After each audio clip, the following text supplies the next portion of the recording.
Hi, my name is Alex, coach with GustinShow.com. I want to talk to you about qualifying for a mortgage with bad credit and maybe even late payments. So I got people with 550 credit scores and they're getting denied everywhere they go, and they got late payments all over the place.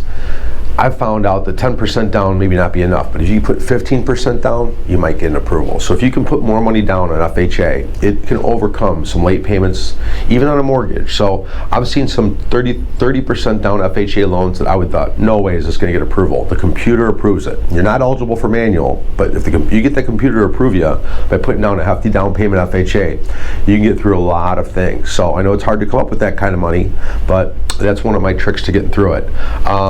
With low credit scores and no late payments, then we can do a manual underwrite. So manual underwrite is always an option if you've got no lates in the last 12 and only a couple lates in the prior 12.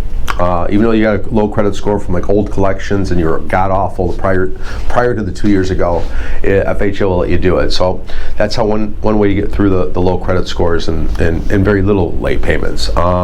Now, if you got 6 mortgage payments late in the last 12 months, you're dead in the water with FHA. And our non-QM loans right now are on pause that used to do those. So right now you're out of luck if you got a lot of mortgage payment lates in the last 12 months. And I don't think 50% down is going to get through that. So that's my skinny on qualifying with low credit scores and some lates on your credit report.